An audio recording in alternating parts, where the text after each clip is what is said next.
Hi, I'm Eddie Sharp, and today on The Filter, we're talking podcasts.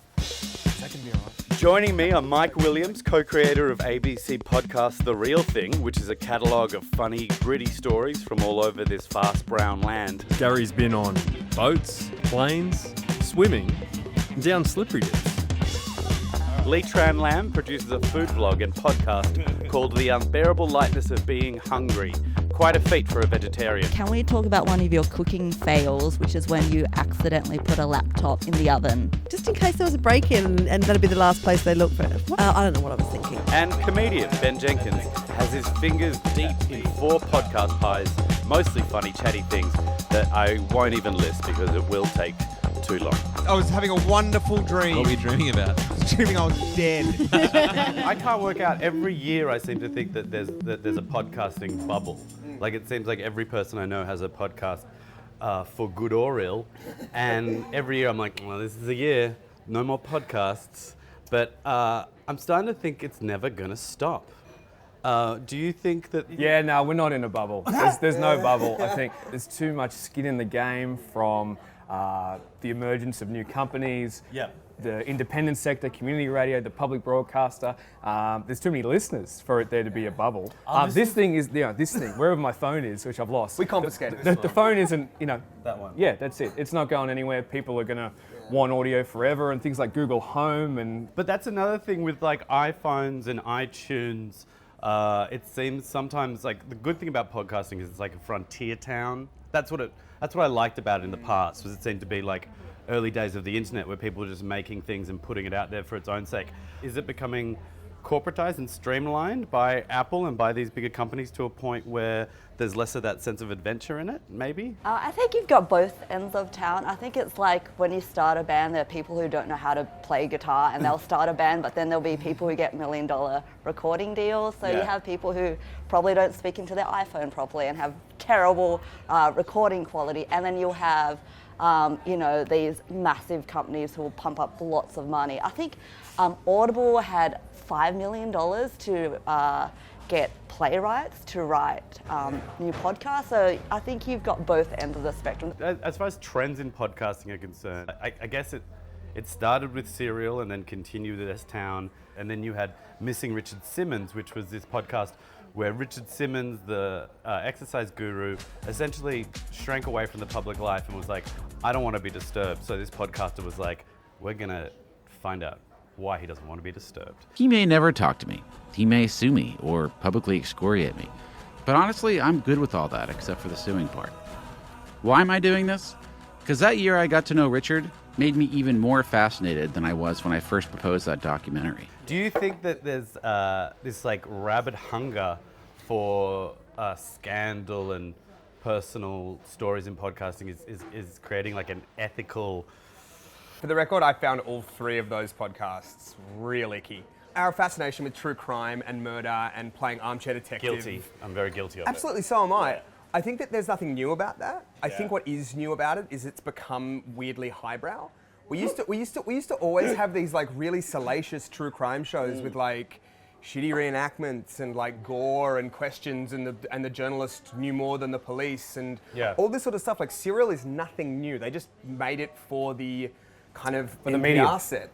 Well, yeah, for the medium, but also inherent in that is like a highbrow thing, right? Like we didn't feel like we were rubbernecking. We felt like, oh, we're going on this journey with this reporter and it's so New Yorker and blah, blah, blah. But it's the same thing as these exploitation things you used to see on like Channel 7 in the 80s. Like, just better made.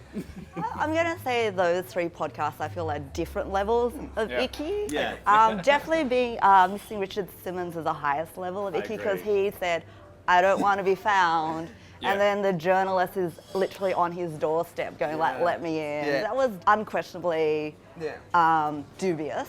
I think Serial's different because when you think about it, it's crime reporting and every day in the newspaper there's crime reporting. Sure, but there was kind of like a slow sex, like she was talking, it was almost like the Nigella's kitchen of like sexy murders, the way it was sort of packaged. This is what launched me on this year-long, obsession is maybe too strong a word, let's say fascination with this case.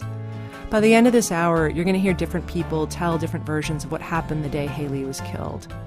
I don't know. I think there's a real art form to making cell tower pings interesting. Yeah. And the fact that she was such a compelling journalist, I think maybe some people are using that as against her because she made it so compelling. They're like, well, is this unethical because I'm enjoying it so much? That's the question, right? Like, you have an ability to tell stories in a way that is interesting and that does have cliffhangers, and that you can structure these stories in a way that is kind of disingenuous to the point where you obscure facts to sort of reveal them later and all that. And the question is always, well, should I do that? I don't understand why that's unethical. If there was an intention to make it salacious, and maybe that was the case with Richard Simmons, then that would be problematic. But I didn't feel like, my take on it was, I didn't feel like there was an intention to purposely string it out. I also think you have a little bit of skin in that game because The Real Thing, your podcast, the amount of effort you can hear that goes into every episode is,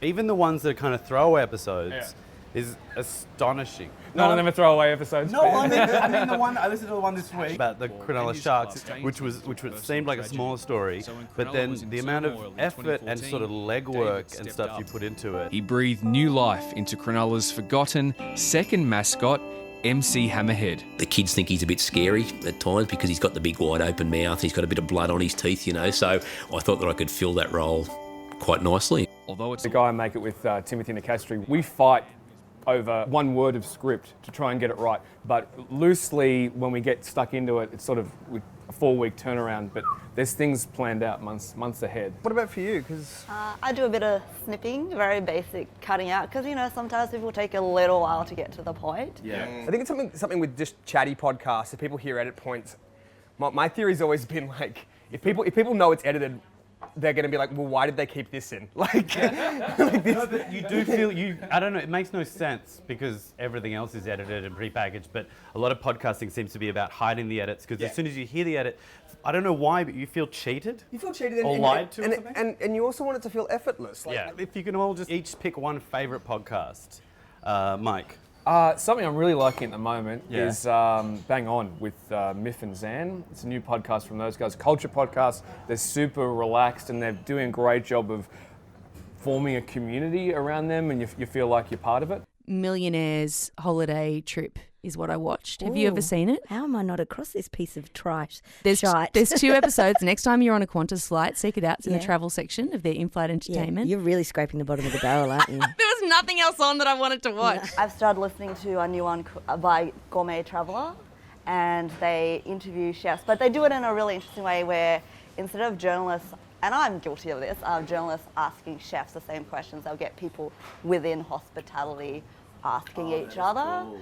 And there's a really good one recently with a guy called Jock Zonfrillo. He was at Circular Quay, struck up a conversation with an Aboriginal busker that changed his entire life. Yeah. And that's why he now runs a restaurant in Adelaide where they really spotlight Indigenous ingredients. It changed me as a person. It certainly changed the way I cooked. He was talking about food in a way that there was a spiritual connection between this culture from this man and the earth. I want to go into bat for a true crime podcast. After everything you've said. No, I've really... You're right. Because I think this is true crime done right. Judas. Which is, it's a Gimlet podcast. It's Crime Town. Yeah. And basically, again, really solid premise, which is like, we are going to pick one city in America and we are going to explain to you how the mob works in that city.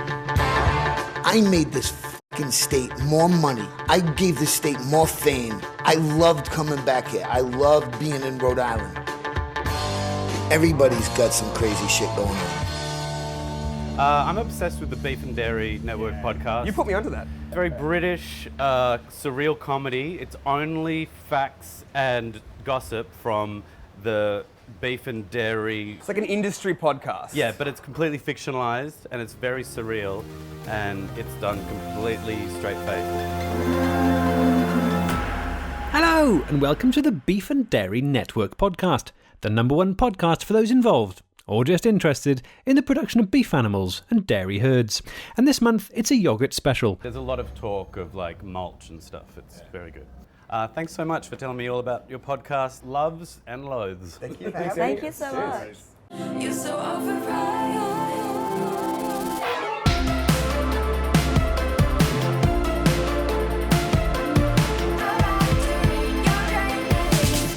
override.